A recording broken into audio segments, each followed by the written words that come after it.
tenir compte de ça. D'accord. Au jour d'aujourd'hui, on dit oui, il n'y a plus de gilets jaunes dans la rue, il n'y a plus de ceci, il n'y a plus de cela. Parce qu'en fait, le monsieur Castaner qui gouverne tous les policiers, CRS notamment, a dit il faut fracasser. Les gens ont peur. J'ai été gazé gratuitement, à bout touchant. À bout touchant, j'ai pris le truc dans la figure. Et puis après, il s'étonne qu'en fait, on veut se rebeller. On n'est pas des gens à attendre l'autre jour. Et aujourd'hui, la condamnation a été très lourde pour moi auprès du tribunal. Et je manifeste, mais j'ai plus de gilet jaune. Je manifeste, je suis avec les gens de tout ça. Merci. Je manifeste, M. Bédier, je suis plus au gilet jaune. C'est très clair, merci de votre témoignage. Justement, Jérôme Rodriguez, merci de... Vous êtes là. Je voudrais savoir, vous avez payé très cher puisque vous avez perdu un œil. Vous continuez évidemment à manifester. Au fond, ce que dit Franck Buller par rapport aux premières revendications et par rapport à la politisation, est-ce qu'il n'a pas eu aussi quelque chose? Alors, l'auditeur a parlé des violences policières indéniables, hélas, ça. Mais est-ce qu'il n'y a pas eu aussi un espèce de changement c'est-à-dire quand il dit apolitique, il est même pas du tout apolitique, mais quand il dit qu'il fallait effectivement unir tout le monde, est-ce qu'il n'y a pas une espèce d'inflexion de la voix qui a fait que le mouvement n'a plus gardé cet extraordinaire dynamisme qu'il avait au début? Beaucoup de paradoxes dans ce mouvement. D'accord. On apprenait la fraternité sur les ronds-points, cette fraternité qu'on a pu retrouver face à cette solitude que les Français pouvaient vivre au jour le jour. On a retrouvé une certaine fraternité. Mais le paradoxe, c'est quand tu t'adresses à des gens individuellement, on reste très individualiste. Et on remarque que chacun a son problème, chacun a sa difficulté dans la vie de tous les jours. Et quand on s'adresse aux gens, ils vont parler de leurs propres difficultés, en oubliant qu'au final, leur difficulté est la même qu'une autre personne qui vit la même chose à l'identique, mais même pas forcément. C'est-à-dire un retraité peut se retrouver dans un chômeur, comme une femme seule enfant peut se retrouver face à un entrepreneur, parce que les difficultés sont les mêmes, quoi qu'il advienne. Donc, sur une revendication de base qui était celle d'un trop-plein de taxes, forcément, elles n'ont fait qu'évoluer. Je rejoins Franck Muller sur le fait que l'écologie n'était pas prioritaire, en tout cas en termes de revendication. Je le rejoins complètement, et je suis même partisan du fait que aujourd'hui, les gens, le message de l'écologie ne passera pas si on ne les nourrit pas tout de suite, si on ne donne pas du concret tout de suite, et même en tant que message politique, on prône le RIC, on prône certaines choses. Je pars du principe que, et c'est ce qui se passait quand j'allais à l'école, quand on a le ventre plein, on réfléchit toujours mieux. Exact. Et à partir du moment, et puis depuis la nuit des temps, à partir du moment où vous donnez à manger aux gens, ils sont déjà peut-être beaucoup plus à l'écoute. Aujourd'hui, ils sont concentrés sur leur frigo, sur le flux tendu de leur vie. C'est pas fin du monde, c'est pas la fin de mois. Moi, j'avais déjà dit ça, c'est pas la fin du monde qui me fait peur, moi, c'est la fin du mois. Et pour beaucoup, c'est regrettable aujourd'hui. Donc oui, il y a eu une expansion de l'ensemble des revendications parce que tout le monde aujourd'hui a besoin d'être servi. Je le vois, les handicapés, les femmes seules avec enfants, les chômeurs, les retraités, tout le monde a besoin d'être servi. Ça fait 40 ans que le pays est mis à mal, que l'ensemble des acquis sociaux sont mis à mal, et on en a aujourd'hui cette fine fleur qui est dans la rue, qui est une mauvaise herbe pour le gouvernement, mais qui est une belle fleur pour le futur. Et donc le futur, donc pour vous, ça continue et ça va continuer. Je pense qu'il est important de continuer, à savoir si on doit continuer à garder le gilet jaune. Je pense que pour beaucoup, ils l'ont dans le cœur, et c'est un peu devenu comme une deuxième peau. Je rappelle que le gilet jaune, n'est pas une idéologie, c'est une métaphore. Le gilet jaune est une haute visibilité à la base. Ça met juste en avant des gens qu'on a rendus invisibles pendant tant d'années. Donc le mouvement va perdurer parce que les colères ne sont pas éteintes, la braise est encore là. Je rejoins le deuxième auditeur avec qui vous avez pu discuter sur cette répression politique qui est un des premiers vecteurs qui fait qu'aujourd'hui on a moins de monde dans la rue, il faut le savoir. Vous en avez des victimes en face de vous, 25 autres, 135 € pour faire une manifestation, ça commence à coûter cher. Et je ne vous parle pas des gens qui sont emprisonnés. C'est sûr. C'est très très compliqué. On a un auditeur, tout à fait, on a Philippe qui nous appelle, qui lui est un ancien gilet jaune. Oui Philippe, bonjour. Oui, bonjour. Donc, écoutez, moi je suis un gilet jaune du 17, du 30, de fin novembre jusqu'à mi-décembre. Ouais. Donc, Un peu comme Franck Buller, oui. Allez-y. Exactement, ouais. Donc moi je suis resté encore en province, effectivement, sur mon rond-point.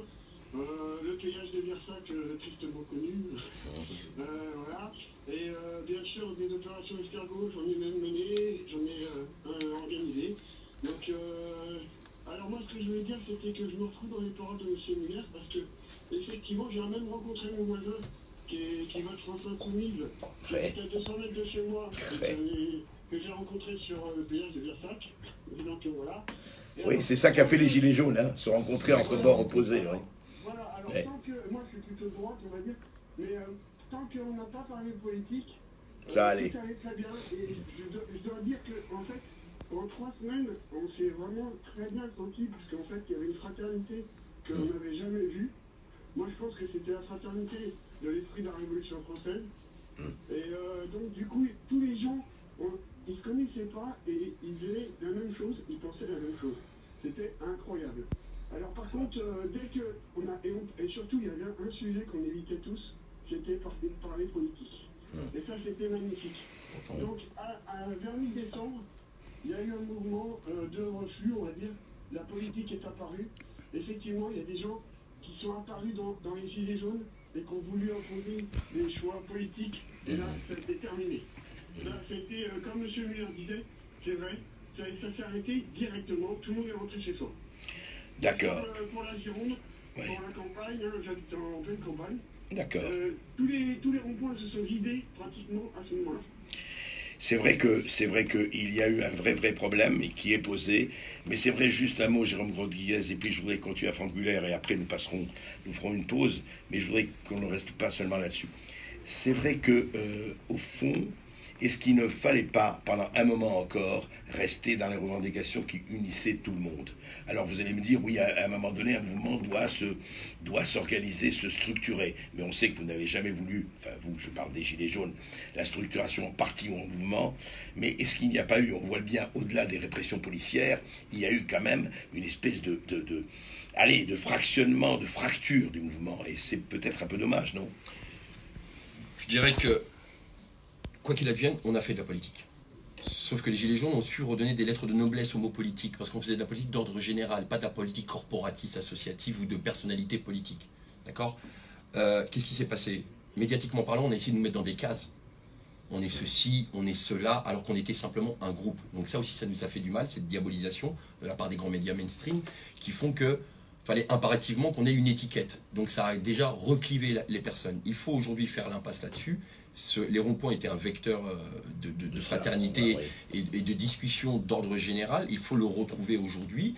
Et je pense que ça n'est pas perdu parce que on fait de la politique d'ordre général parce qu'il faut contenter tout le monde. Il y a des divergences, il y a des convergences. Et c'est aussi déjà faire de la politique, de discuter avec tout le monde et de retrouver ce sentiment-là. Parce que oui, moi personnellement, j'ai été amené à discuter avec... C'est ce qui m'a apporté le plus dans ce mouvement et très instructif, de discuter avec des milliers de personnes que jamais j'aurais cru discuter. Bien sûr. Mais même si à un moment donné, opposés, si à un moment donné dans la rue, on gueule liberté toute la journée et puis qu'il y a quelqu'un qui nous invite à pouvoir débattre et qu'on nous dit bah non, tu n'as pas à parler avec lui, ça va plus. À un moment donné, voilà. Donc on a un système, je pense que on a une certaine méconnaissance aussi de ce système. Il est important de pouvoir discuter avec des gens. Quand vous apprenez que les députés n'ont plus aucun pouvoir pour exercer un contre-pouvoir, ben c'est important de le savoir. Sûr. Et à nous de nous mettre en place pour justement continuer ce contre-pouvoir. Franck Muller, est-ce que justement vous avez quitté le mouvement et vous dites que ce n'est plus tout de même, mais pardon, l'esprit des Gilets jaunes, il est toujours là. Le mécontentement est toujours là, la frustration est toujours là. Alors bien entendu, le mécontentement est toujours là, la frustration est toujours là. Les milliards d'impôts supplémentaires en 20 ans prélevés par l'État français sur les Français sont toujours là. Les Gilets jaunes du 17 qui étaient pour beaucoup, et ce sont eux qui sont partis les premiers, qui étaient beaucoup des petits patrons, des artisans, des commerçants, et qui justement ont fui à cause de la politisation qui était très anti-patronat, très tout ça. Tous ces gens-là, ils sont toujours là. Maintenant, votre auditeur, le premier, disait quelque chose de très intéressant. Il disait, s'il n'y a plus personne, c'est à cause des forces de l'ordre. Mais je me suis battu, moi, personnellement, en décembre et surtout en janvier, sur mes vidéos, beaucoup, pour expliquer aux Gilets jaunes, à ceux qui voulaient continuer les Gilets jaunes, qu'il fallait arrêter de faire des manifestations déclarées dans Paris où on marchait comme des moutons pendant 12 km. Parce que lorsque l'on est lassé par la police, dans un trou à rats, qui est Paris, qui est un cul-de-sac, évidemment que c'est facile à réprimer. Le 17 novembre n'était pas réprimable. Pourquoi? Parce que dans chaque village de France, dans chaque ville de France, sur chaque rond-point, devant chaque zone commerciale, il y avait des dizaines, des centaines de gens qui étaient là, et c'est pas 3 ou 4 malheureux gendarmes des brigades territoriales qui pouvaient réprimer. Si on était resté en province, sur les ronds-points, le gouvernement n'aurait pas pu le réprimer. Si on n'avait pas politisé le mouvement, les gens ne seraient pas partis s'il n'y avait pas eu de leaders qui ont été imposés ou qui se sont imposés. Je me permets de te couper. Donc, qui sont les leaders? Est-ce que tu peux me donner leur prénom, s'il te plaît? Les leaders, Jérôme, je vais pas donner, je veux pas stigmatiser. Non, parce qu'on parle tout le temps de leaders, mais moi, j'arrive pas à savoir qui est mon leader à ce moment-là. Jérôme, les leaders, ce sont les gens qui, contrairement, pardon, je vais parler de moi, mais qui, contrairement à moi, qui au bout d'une semaine et dit stop, ça suffit, et qui a reçu des centaines de coups de téléphone de toutes les télévisions, y compris des grandes chaînes nationales, ces gens-là, je leur disais quoi? Je leur disais, vous prenez une personne au hasard sur un rond-point, vous l'invitez, et le lendemain, vous en prenez une autre, puis une autre. Pour moi, les leaders, ce sont les gens dont tout le monde connaît les noms, et tu les connais aussi bien que moi. Ce sont les gens qui passent tout le temps dans les médias, qui sont toujours invités partout. Moi, c'est le premier média que je fais depuis presque 1 an. Tu sais très bien que ça n'a pas été le cas de tout le monde. Et ces gens-là sont apparus auprès de la population, auprès des Gilets jaunes comme des leaders, et ils n'ont pas toujours pris de bonnes décisions. Et je te rappelle, et tu sais très bien, que l'un d'entre eux, ces leaders, a appelé au mois de janvier à manifester avec la CGT et la France Insoumise. Et ça a été la banderie qui a définitivement tué le mouvement. On va arrêter là. Juste finir. Moi, je fais la différence entre leader et leadership. Parce qu'à un moment donné, quoi qu'il arrive, tu l'as été, en tout cas, si j'ai bien compris, dans ta région, d'être ce leadership qui permet aussi d'emmener les gens. Un leader est directif, forcément. Moi, je vois pas une personne aujourd'hui dans le mouvement qui a été directif. Plutôt force de proposition, on adhère ou on n'adhère pas. En tout cas, je vous remercie tous d'avoir, y compris les auditeurs de Sud Radio, d'avoir participé. On ne va pas en rester là, évidemment. Le mouvement continue, quelle que soit la couleur, quelle que soit l'étiquette, et que ce soit Franck Buller ou Jérôme Rodriguez ou tous les autres, ils sont partie du mouvement et on continuera à en parler. Et Sud Radio sera toujours sur le terrain ce week-end pour suivre la manifestation de l'anniversaire du mouvement des Gilets jaunes. Mais Berkoff reste dans tous ses états. On se retrouve dans quelques instants pour parler d'un autre sujet très grave aussi, puisqu'on reçoit Florence Niederlander. Elle nous présentera son livre bouleversant, Alzheimer précoce, mes petits carnets de vie. C'est publié chez Michelon. A tout de suite sur Sud Radio.